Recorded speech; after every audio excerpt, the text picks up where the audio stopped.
మీకోసం తెచ్చింది necklace Mela flat 9.99 VAతో November 29 నుండి డిసెంబర్ 7 వరకు హిల్స్ బ్రాంచ్ త్వరలో ప్రారంభం. నమస్తే గారు. నమస్తే జయ. ఏదైనా మంచి కథ చెప్తారండి? ఇద్దరు అమ్మాయిల కథ చెప్తా. ఇద్దరు అమ్మాయిలు అంటే ఇద్దరు అమ్మాయిలు ఏం చేశారో బోల్డ్ ఐడియాలు వస్తాయి మనకి.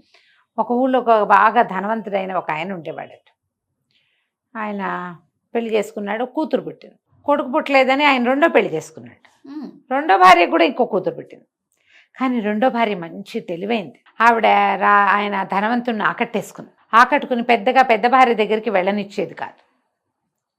ఇక్కడ భార్య కూతురు పాపం చిన్న ఇంట్లో ఉండేవాళ్ళు. ఆ రెండో భార్యకి పెద్ద ఇల్లు, మంచి భవనము అది ఉండేది. ఆవిడ అసలు ఆయన్ని వ్యామోహింపజేసేసింది అనమాట. కొడుకులు పుట్టకపోయినా పర్వాలేదని ఇలాంటి భావాలు వచ్చేసినాయి. క్రమంగా పెద్ద భార్యని ఆ చిన్న ఇంట్లో నుంచి ఊరి చివరిన ఒక చిన్న గుడిసెలోకి మార్పిచ్చేసింది. వీళ్ళింటికి వాళ్ళింటికి మధ్యలో ఒక పర్లాంగు దూరం ఉండేది. పెద్ద మేడ చిన్న ఇల్లు ఉండేవి. ఇప్పుడు చిన్న ఇల్లు దూరంగా అయిపోయి గుడిసె అయిందనమాట. ఈ పెద్ద భార్య ఏం చేస్తుంది, ఆయన ఏం పెద్దగా వచ్చేవాడు కాదు, పెద్దగా మాట్లాడేవాడు కాదు, పిల్లని పెంచుకుంటూ ఉండేది. ఇప్పుడు ఏం చేసేది, నూలు బొడికి సంపాదించుకునేది తనకి పిల్లకి. అయితే ఏమైంది, ఆ పెద్ద భార్యకు ఒక కూతురు, చిన్న భార్యకి పెద్దమ్మాయి చిన్నమ్మాయి. ఈ పెద్దమ్మాయి కూడా తల్లితో పాటు ఆ నూలు బడకటం నేర్చుకుంది. చక్కటి బుద్ధిమంతురాలు ఆ పిల్ల. ఆవిడ కూడా మంచిదే, భర్త అట్లా ఉన్నా ఆవిడేమనేది కాదు. ఇక అంతే ఆయన మనస్తత్వం, ఏం చేస్తాము, గొడవ చేసుకుని ఏమవుతుందని ఆవిడేం మాట్లాడేది కంటే ఉండేది. పాపం వాకిట్లో కూర్చుని పిల్ల నూలు ఒడుకుతుంటే పెద్ద గాలి వచ్చిందట. గాలి వచ్చి ఈ ఒడుకుతున్న నూలంతా ఎగిరిపోయింది. పిల్ల అయ్యో అని పరిగెత్తింది ఆ ఎగిరిపోతున్న దాన్ని పట్టుకోవటానికి. పలవలా ఏడ్చేస్తోంది, కళ్ళలోంచి నీళ్ళు గారిపోతుంది. మా అమ్మ వస్తే నేనేం చెప్తాను, ఇంట్లో చీకట్లో కనపట్లేదని బయట కూర్చుంటే గాలి వచ్చి కొట్టేసింది, అయ్యో గాలి దేవుడా ఎంత పని చేసావు అని ఏడుస్తూ కళ్ళలోంచి నీళ్ళు ఇట్లా కారుతుంటే ఆ గాలికి ఆ కళ్ళ నీళ్ళు కూడా ఇలా వెళ్తున్నాయి. అయితే ఆ వెనకాల నుంచి వస్తున్న గాలి దేవుడు అన్నాడు, ఏం పర్వాలేదులే, పోయిన నీ ఏడవకు, పద నాతో రా, నీవు నూలు నీకు ఇప్పిస్తాను అని చెప్పాడు. పిల్ల గాలితో పాటే అలా ముందుకెళ్ళింది. వెళ్ళేసరికల్లా ఏమైంది, అక్కడ ఒక ఆవు కనపడింది. ఆవంది, అమ్మాయి ఎక్కడికి వెళ్తున్నావమ్మా అని అడిగింది. గాలిదేవుడు నా నూలు ఇప్పిస్తానన్నాడు, నేను వెళ్తున్నాను. ఆవంది, కొట్టమంతా మురిగ్గా ఉంది, కూర్చోలేకపోతున్నాను, నుంచోలేకపోతున్నానమ్మా, కొంచెం ఇదంతా శుభ్రంగా తుడిచిపెట్టవా. సరేనని పిల్ల ఏం చేసింది, అక్కడ ఇక్కడ కనపడిన కొబ్బరి పుల్లలన్నీ సరిగ్గా చేసి చీపురు గట్టిగా కట్టి చక్కగా అదంతా శుభ్రంగా తుడిచింది. ఆ పక్కన ఏదో బాగుంటే నీళ్ళు చేది అదంతా కడిగింది. 4 బొక్కెన్లు నీళ్లు తోడి ఆవును కూడా శుభ్రంగా కడిగింది. అంతా పేడగా అలా పిచ్చి పిచ్చిగా ఉన్న ఆవు తెల్లగా మెరుస్తుంది. అక్కడి నుంచి ఆవుకు దండం పెట్టింది. ఆవు వెనక భాగానికి దండం పెడతారు కదా. సరే పనిలో ఉన్నావు, నేను నిన్ను ఆపానమ్మా అంది. అది కాదులే, ఏముంది పని, వెళ్తాను ఎలాగూ, నువ్వు గోమాతవి, నిన్ను చూసుకోవాలి కదా మనుషులం మేము, అందుకని ఈ పని చేశాను, కొట్టంలోకి వెళ్ళి పడుకో, కొట్టం అంతా శుభ్రంగా ఉందని చెప్పింది. ఆవు లోపలికి వెళ్ళిపోయింది. ఈ అమ్మాయి మళ్ళీ నడవటం మొదలుపెట్టింది. గాలి ఆ పక్కకి వీస్తుంది, ఏ పక్కకి వెళ్తే ఆ పక్కకి రమ్మన్నాడు. ఆ పక్కకి వీస్తుంటే ఆ పక్కకి నడుచుకుంటూ వెళ్తుంటే ఒక అరటి చెట్టు కనపడింది. అక్కడ అరటి చెట్టుకి కొంచెం చిన్న గేలేస్తే అరటి చెట్టు చుట్టూతా రకరకాల తీగలు, ఎన్ని తీగలో దాని మీద పడిపోయి ఆ తీగల నిండా కాయలు పువ్వులు. ఆ బరువు అంతా అరటి చెట్టు మీద బరువు పడకూడదు, అది వంగిపోతుంది. పడక్కమందంటే విరిగిపోయినట్టే. ఆ అరటి చెట్టు కేకేసిన, అమ్మాయి ఎక్కడికి వెళ్తున్నావు, నా దగ్గరికి రా, నాకు పని ఉందని. అరటి చెట్టు పీలుస్తోంది కదా, పాపం గేల కూడా వేసిందని దగ్గరికి వెళ్ళింది. ఈ చుట్టూతా ఉన్న తీగలన్నీ తీసేవా, నేను ముయ్యలేకపోతున్నాను, నా గేలే పడింది, ఇది చచ్చిపోతున్నాను నేను అనగానే పిల్ల ఏం చేసింది, కొంగు దొప్పుకుని ఆ చుట్టూతా ఉన్నవన్నీ మొక్కలన్నీ పీకేసి ఆ పైన ఉన్న తీగలన్నీ చేసి చుట్టూతా అరటి చెట్టు చుట్టూ ఏం ఉంచకూడదు, అదే ఉండాలి. అప్పుడు పిలకేసేసారు, అది గేలేసేసరికి పిలకేసి ఆ గెల వచ్చేసరికి పిలక ఎదుగుతుంది, దాని రకం అది కదా. గ్యాప్ లేదు అరటి చెట్టుకి, చుట్టూతా అంతా ఖాళీ చేసేసి చాలా నీకు ఇది సరిపోతుందంటే సరిపోతుంది, నువ్వు ఎక్కడికి వెళ్తున్నావని. నా నూలంతా ఎగిరిపోయింది, గాలిదేవుడు నాతో రా, నూలు ఇప్పిస్తానన్నాడు, దానికోసం అని వెళ్తున్నాను అంటే, సరే నీకు మంచి జరుగుతుంది, వెళ్ళమంది. అరటి చెట్టు ముందుకెళ్తుంటే ఒక గుర్రం కనపడింది. ఆ గుర్రం చెప్పింది, ఓ అమ్మాయి ఎక్కడికో పరిగెట్టుకుంటూ వెళ్తున్నావు, ఇట్రా, నా మీద ఈ జీన్ ఎంత బరువుగా ఉందో, ఈ జీన్ ఓడదీసి కింద పెట్టవా అని అడిగేసరికల్లా సరే. ఈ అమ్మాయి ఏం చేసింది, నువ్వెందుకు మొయ్యలేకపోతున్నావు అంది. నేను కడుపుతో ఉన్నాను, ఈ జీన్ బరువు మొయ్యలేకపోతున్నాను, వేసేసి వెళ్ళిపోయాడు రాజకుమారుడు, తీయి అది మొత్తం తీసింది. ఆ జీన్ తీయటం కూడా కష్టమే, పిల్ల నానా తంటాలు పడి ఆ జీను ఉడదేసి కింద పెట్టింది. గుర్రం అమ్మయ్య అని గాలి పీల్చుకుని, నీ దారి నువ్వు వెళ్ళు, నువ్వు ఎంతో మంచిదానివి, నాకు ఎంత సహాయం చేసావో అని బోల్డ్ మెచ్చుకుంది. సరే పిల్ల ముందుకు అట్లా వెళ్తుంటే ఇక గాలి ఏం చేసింది, ఒక పెద్ద బిల్డింగ్ లాగా ఉన్న చోటకి ఈ అమ్మాయిని తీసుకుపోయి లోపల అమ్మలగన్న అమ్మ ఉంది, నువ్వు వెళ్ళు, నీ నువ్వులు నీకు ఇస్తుందా అనేసరికి ఈ అమ్మాయి లోపలికి వెళ్ళింది. లోపల ఒక ముసలి మా అమ్మ కూర్చుని ఉంది, చక్కగా ఉంది ఆవిడ. ఈ అమ్మాయి గాలి అంత ఎగిరిపోయిందిగా, రాట్నము నూలు వడుకుతున్నది అన్నీ ఎగిరిపోయినాయి, అది పట్టుకుని ఇట్లా వడుకుతుంది. ఈ అమ్మాయి చూస్తుంది, అమ్మ నా నూలు నాకు ఇప్పించవా అని అడిగితే, ఎందుకు ఇప్పించను, చక్కగా ఇప్పిస్తా, నువ్వు చూడు ఎప్పటి నుంచో రోడ్డు మీద ఉన్నట్టున్నావు, ఒళ్ళంతా దుమ్ము మురికి కొట్టుకుపోయినావు, నువ్వు పోయి ఇక్కడ కొలనుంది కోనేరులో స్నానం చేసిరా, 2 సార్లు మునుగు, 3ఓసారి మునగద్దు, 2 మాటలే మునగాలి అన్నది. సరేనని పెళ్ళి ఏం చేసింది, వెళ్ళి నీళ్లలో మునిగింది. మునగంగానే తెలుసుకుంది ఒళ్ళంతా తెల్లగా అయిపోయింది, తనకి చక్కగా ఉంది, నున్నగా మెరుస్తోంది. మళ్ళీ మునిగేసరికల్లా పిల్ల బోసిగా ఉన్న పిల్లకి చెవులకు ఆభరణాలు, మెళ్ళలోకి వస్తువులు అన్నీ వచ్చేసినాయి. నీటిలోంచి బయటకు వచ్చింది. అక్కడ ఏవో బట్టలు పెట్టున్నాయి, కట్టుకుంది. వచ్చి ముసలమ్మ దగ్గరకు వచ్చింది. మళ్ళీ అమ్మ నా నూలు ఇప్పించవా, ఎందుకు ఇప్పించాను, ఇప్పిస్తాను, ఎన్నాళ్ళైందో నువ్వు సరిగ్గా తిని, పక్కనే భోజనశాల ఉంది, వెళ్ళి శుభ్రంగా భోజనం చేసిరా అనేసరికి పిల్ల అక్కడికి వెళ్ళింది. ఆ హాల్లో బోళ్ళని పప్పులు, కూరలు, పులుసులు అన్నీ పెట్టున్నాయి. అన్నం ఉంది, పేటేసుకుని కంచం పెట్టుకుని అన్నం తిన్నది. అన్నీ తిన్నాక మళ్ళీ వచ్చి, అమ్మ నువ్వు ఎన్నో ఇచ్చావు నాకు, ఈ ఆభరణాలన్నీ వచ్చాయి, నీళ్ళలో మునిగేసరికి శుభ్రంగా తిన్నాను, పాపం మా అమ్మకి ఏమీ లేదు అంటే ఇవి నవ్వింది.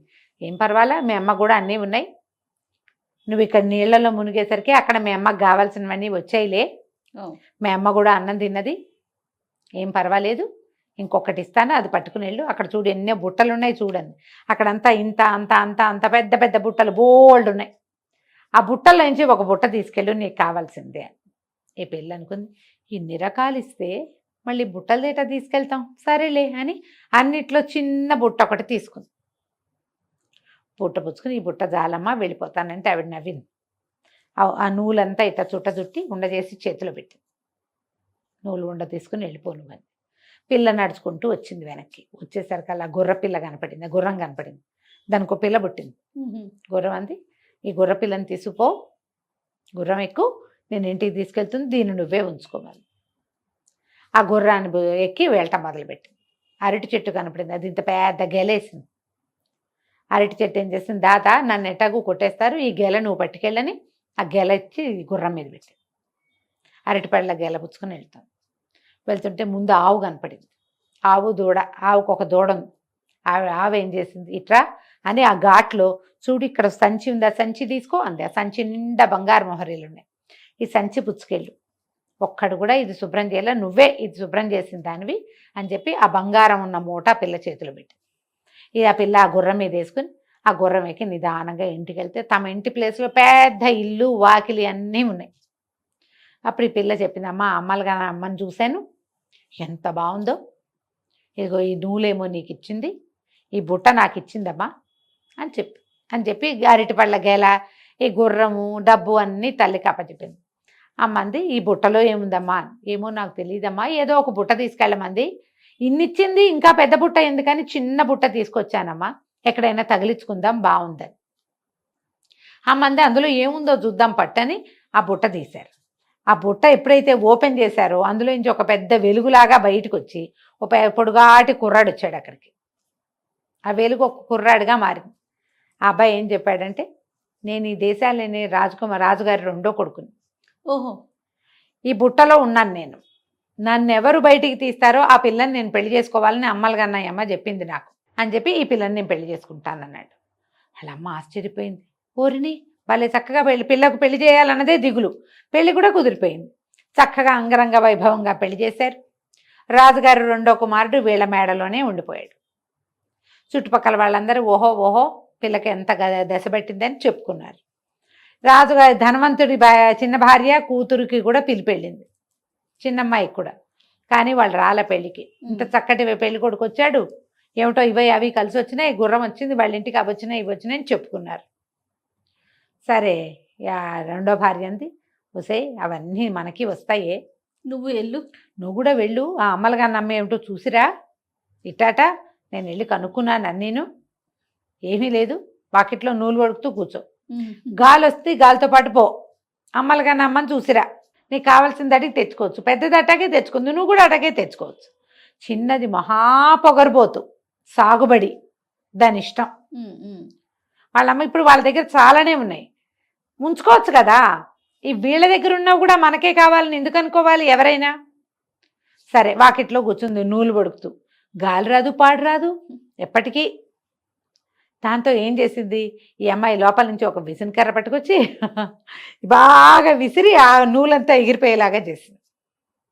విసరగా విసరగా గాలిదేవుడు వచ్చాడు. ఏమిటమ్మాయి విసురుతున్నావు అన్నాడు. నా నూలంతా ఎగిరిపోయింది, నాకు తెచ్చివా అంతే. సరే నాతో రా, నేను తెచ్చిస్తానన్నాడు. సేమ్. సరే వెంబడి పెట్టు తీసుకుపోయాడు. తీసుకెళ్తే ఒక ఆవు కనపడింది అక్కడ. ఆవు చెప్పింది, నా కొట్టమంతా శుభ్రంగా లేదు, కొంచెం బాగు చేస్తావంటే బాగు చేస్తావు. కొట్టం బాగుండిపోతే వాకిట్లో పడుకో. కొట్టమే పడుకోవడం నీకు అది బెడ్రూమ్ కావాలా ఏంటి, నీకు గది అంతఃపురం కాంతవా నువ్వు, బయట పడుకో చెట్టు కింద.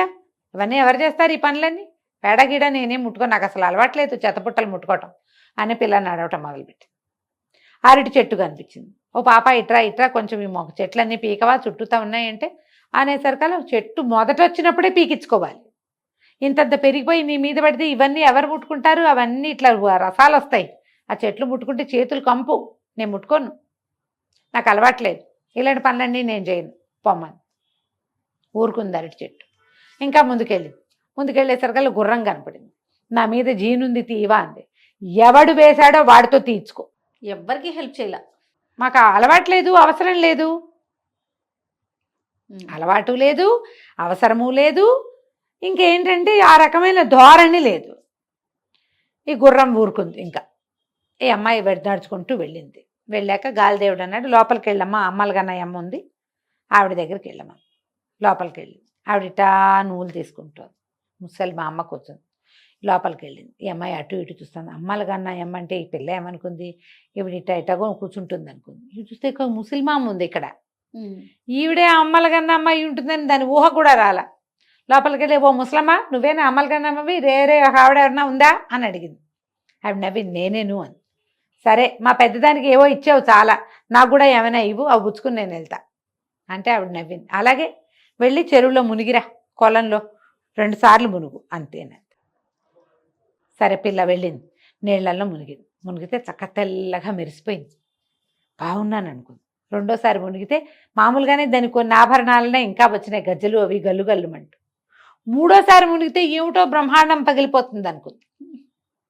మూడోసారి మునిగేసరికల్లా ఏముంది, మొత్తం నగ నట్ర అన్నీ పోయి మొహం నిండా కురుపులు, పొక్కులు, గడ్డలు, అక్కడక్కడ వెంట్రుకలు ఇన్ని వచ్చినాయి.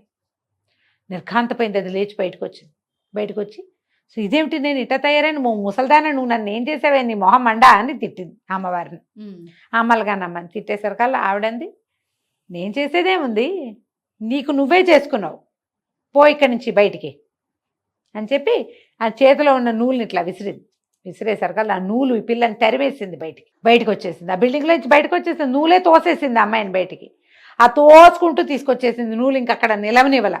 వచ్చేసరికల్లా వరుసగా కనపడ్డాయి గుర్రము, అరటి చెట్టు, ఆవు. వాళ్ళకి ఏ సహాయము చేయలేదుగా, ఏమీ ఇవ్వల. గాలితోటి నూలుతోటి తోయబడుతూ ఈ చిన్న అమ్మాయి ఇంట్లోకి చేరిపోయింది. వాకిట్లోకి వచ్చిన పిల్లని చూసి తల్లి గుర్తుపట్ల. అది మామూలుగా తెల్లగా అందంగానే ఉంటుంది, మరి నగా నట్ర పెట్టుకుని పిల్ల కళగా ఉంటుంది. కళ లేదు, కాంతి లేదు, మొహం నిండా గడ్డలు, మచ్చలు, మోచేతుల దగ్గర అక్కడ ఇంత పొడుగున వెంట్రుకలు. దీన్ని ఏం చేయాలో తెలియలా తల్లికి. ఏం చేస్తే ఇది క్యూర్ అవుతుంది? వాళ్ళ ఏడ్చింది ఆవిడ. ఇదేమిటి ఇటా అయ్యావు, ఉండే బాగున్నావు కదే, ఉన్నవే ఉంచుకుంటే పోయేదే, అంతేగా అసలు ఉన్నవి కూడా పోయి ఇట్ట తయారయ్యావేమిటే అని బాగా శోకాలు పెట్టి ఏడ్చేసరికల్లా ఆ పిల్ల అలా బోమంది. ఏం జరిగిందో చెప్పమంటే తల్లి మొత్తం లిస్ట్ అంతా చెప్పింది. తల్లి కేకలిసి, నీకు వినయం లేదు, వందనం లేదు, అది వినయంతో సాధించుకుందే అంటే పిల్ల అడిగింది, నువ్వు నాకు ఎప్పుడైనా చెప్పావా వినయంగా ఉండమని? నీకు లేదు, నాకు నేర్పలేదు, నాకు రాదు, వెళ్ళకుండా ఉంటే సరిపోయింది, నాకేం వెళ్ళటం ఇష్టం లేదు, నువ్వే పంపించావు, దానికి వచ్చిందేదో నాకు కూడా రావాలని, ఇప్పుడు ఇట్టా వచ్చాను, నాకేం చేస్తావో చెయ్యి అంటే ఇవిడేం చేస్తుంది, లబోదిబోం అంటూ పోయి ఆ పెద్ద అమ్మాయిని అడిగింది, నువ్వు వెళ్ళిన చోటకే దీన్ని పంపించాను, ఇది ఇట్ట అయిపోయింది, నేనేం చేయను అని. ఆ పిల్ల ఏం చేసింది, సరే లేపింది చూద్దామని మళ్ళీ ఒకరోజు వాకిట్లో నూలు వడుకుతో కూర్చుని, దానికి అవసరం లేదు, గాలి వచ్చేసరికల్లా మా చెల్లిని మామూలుగా చేయమని అడిగి మళ్ళా వెళ్ళి చెల్లెల్ని వెంబడి పెట్టుకుని చెల్లెలతోటి ఆవుకి సేవ చేయించి, అరటి చెట్టుకి సేవ చేయించి, గుర్రానికి సేవ చేయించి వెంబడి పెట్టుకెళ్ళి 2 సార్లు మునిగించి దాన్ని మామూలు మనిషిని చేసి తీసుకొచ్చుకుంది. ఆ తర్వాత ఇంకెప్పుడు ధనవంతుడు తన పెద్ద భార్యను నిర్లక్ష్యం చేయలే. ఈ చిన్న భార్య కూతురు కూడా వీళ్ళతోటి చక్కగా ఉన్నారు. ఆ పిల్లకి మొగుడిని వాళ్ళే వెతుక్కున్నారు. అమ్మలుగా అమ్మ అయితే దానికి వరుణ్ ఇచ్చే ఉద్దేశం చేయలేదు. ఎందుకంటే ఇంతకు ముందు ఏం చేసింది ఆ పిల్ల, ఆవిడ ఏదైనా ఒక బుట్ట తీసుకెళ్ళమంటే పెద్ద బుట్ట తెచ్చుకుంది. ఆ పెద్ద బుట్టల నుంచి ఒక తాచుపాము వచ్చింది. ఓహో. ఈసారి ఏమీ జరగల అలాంటివి. ఇంటికి వచ్చాక తర్వాత అది మామూలుగా అయిపోయింది. ఇంకా ఈ పెద్ద అమ్మాయితోటి పంతం ఏమీ లేదు. జీవితం మాత్రం మెల్లిగా బాగుపడింది. అందుకని ఎప్పుడు కూడా ఎవరికైనా లభించిన దాన్ని చూసి మనకున్నది చాలదు అలాంటిది కావాలనుకోకూడదు.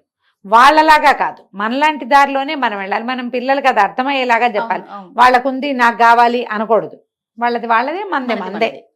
దానికోసం సరదాగా ఈ కథ చెప్పచ్చు. తప్పకుండా అండి. నమస్తే. నమస్తే.